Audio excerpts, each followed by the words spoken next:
Hey y'all, I'm coming today to do week 32. We are 32 weeks. We turned 32 weeks last Friday. Quick disclaimer: if you see someone or something, I should say, black and white, come over in this area over here, it's Tika because I'm positioned different. I'm still in the kitchen, but I'm positioned different than how I normally am, and I've done this video. I'm just trying to trim it down, and she has walked, so and you can see her. So that's what it is. It's Tika. So I'm gonna just explain just a couple of things really quick. Um, what's going on with me as far as pregnancy wise, symptoms wise, um, NST, non-stress test. I'm gonna, baby shower, stuff like that. First, baby showers. A couple of weeks ago, we went home, and we had our home baby shower, which was great. That's actually why I'm turned this way, because we have the whole wall over here is full of big items from the baby shower, like because we got more than one car seat. Yeah, so this whole wall over here is full of stuff. And most of it, with the exception really of one item, we're not unpacking because we are going to Germany shortly after we have our son. Within 2 months of having him, we will be leaving our installation, which is both exciting and very nerve-wracking. Like I said, we are 28 weeks. I'm not sure how it works if you're not military. So the stuff that I'm going to go over is, just for military. Starting at 28 weeks, they want you to come in and do NSTs, non-stress tests, twice a week. Then they also do an amniotic fluid test, and I think it's just called AFT. I think that's what it's called. So Mondays is when I do both tests. Thursdays is when I just do the non-stress test. So even though I'm 8 months pregnant, I'm still volunteering at my church. But I'm having to take out Thursdays because I volunteer Tuesday, Wednesday, Thursday. I'm having to cut out Thursday because they have set days that I have to do these tests, and Thursdays is one of the days. So what happens on Mondays is I go in, they do the NST first, which with the NST, they hook you up. You have two monitors. You have a monitor that's monitoring your contractions, and then you also have a monitor that's monitoring the baby's heartbeat. And what they're looking for in the heartbeat is they want to see that his heart, that the heartbeat is staying consistent, but they want to see if you change the environment, will the heartbeat change? And they want to see the heartbeat change. So basically, what they give us here is ice cold water. And y'all, I mean, you would think they give you a shot of adrenaline, how the water really, honestly, dramatically, like, makes the baby's heart rate go up, and it's plain ice water. And then after that, so you stay on that for a minimum of 20 minutes. And I'm going to explain why I say a minimum of 20 minutes. After that, then they check your fluids, which, my hair is just in crochet locks. I did them myself, and I'm so proud. But after they check your fluids, they're checking your fluids to make sure, first of all, that you have enough amniotic fluid. I'm at like the top percentage fluid wise, which is great. In another video, I said that when they were measuring me by ultrasound pictures, when they were measuring him, he was hitting target as far as weeks wise, in size. But once they started doing the tape, they started saying, "Oh, he's going to be a big baby." Well, y'all know, I asked the ultrasound technician Monday, hey, does he look big? And she said, no, he looks average size. She said, well, when they do the tape on you, they measure you by tape. Of course, they're not taking into account the amount of amniotic fluid you have. And she said, your fluid is great. She said, you really have a lot of fluid. Which, I mean, that's great, but it's kind of nerve-wracking also, because Monday, he was, since I saw him Monday, he was for sure head down. Monday, today, I didn't see him because I only see him on Mondays. They only do that amniotic fluid test on Mondays. Today, She said he looks like he's, it kind of feels like he's still head down, but how he's laying, y'all, he's laying at like a weird angle, which when I show my stomach, I'm going to show what I mean, because it's like he's laying like this or something. Like his head is down, but then his body is like curved or something, which is crazy.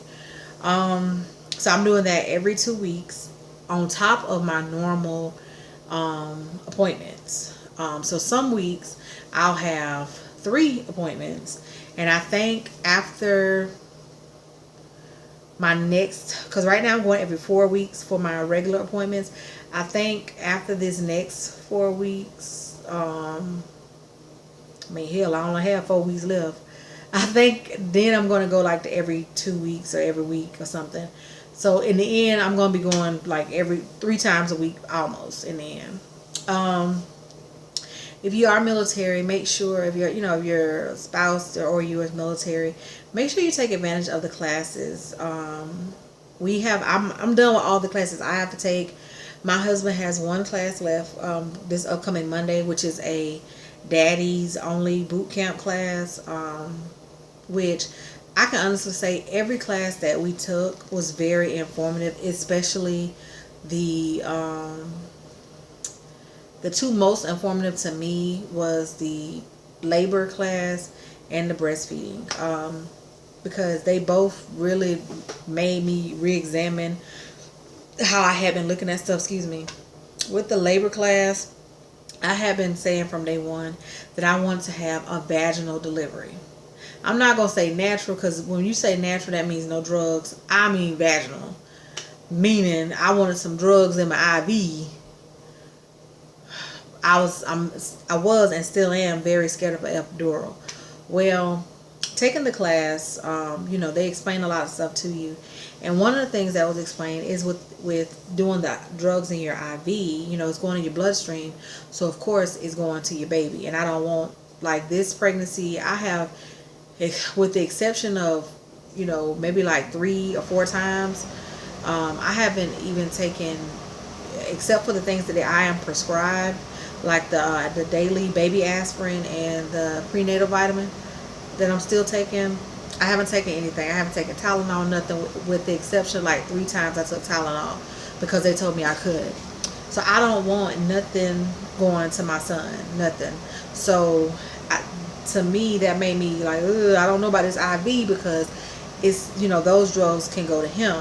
Well, with the epidural, even though I'm terrified, it goes in your back and it doesn't actually go to your baby. Okay. But another very, very, I'm trying not to laugh, eye-opening thing with the difference between the IV pain medication and the epidural for pain management is the IV, here, they have to stop it.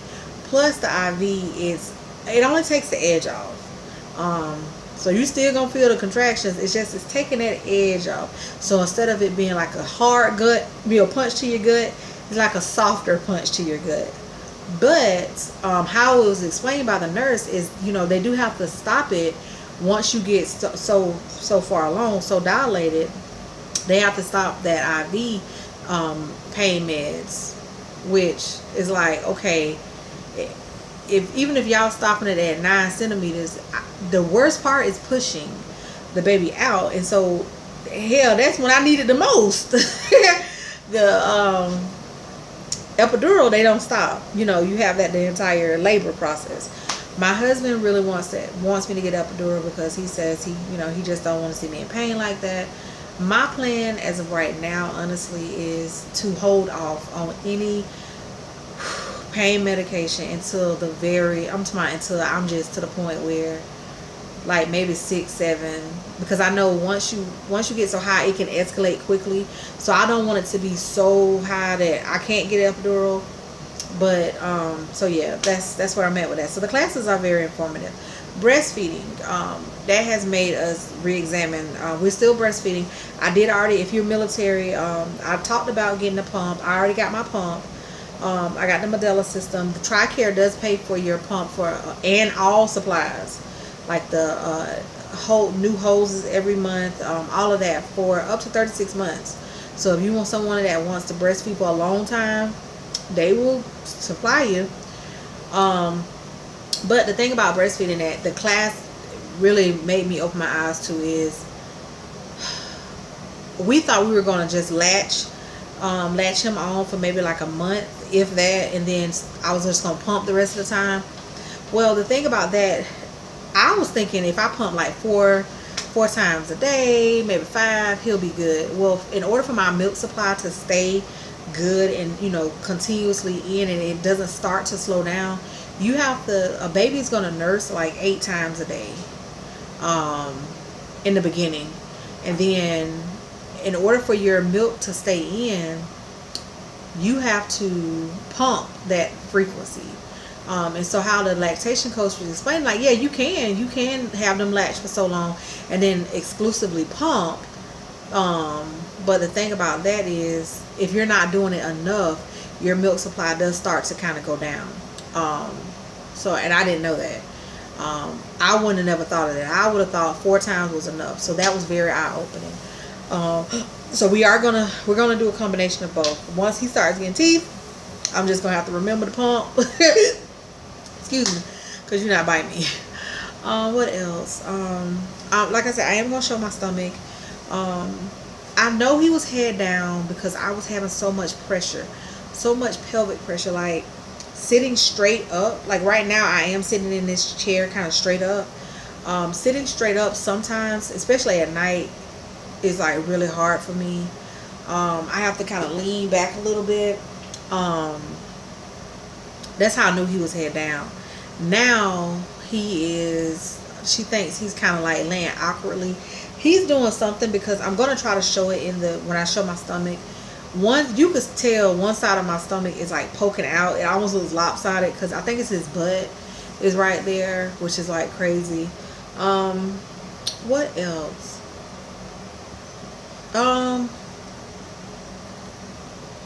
Okay, y'all, that was a long break for me, because I got a call from my first lady in my church, and we talked for a long time.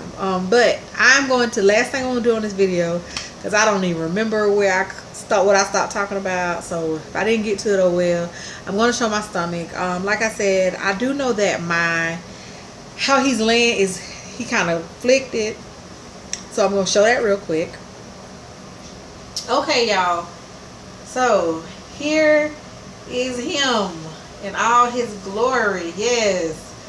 And right over here, if you can, I'm trying to, like, you can kind of see it, like it's smooth, and then it kind of bulges out right here. So I don't know, I think that's his butt. I have no idea what it is. One of my best friends gave me this shirt. It says arriving soon, and y'all, I love it. I absolutely love it. I don't know about nobody else, but I love maternity shirts. Hold on, I'm gonna sit down.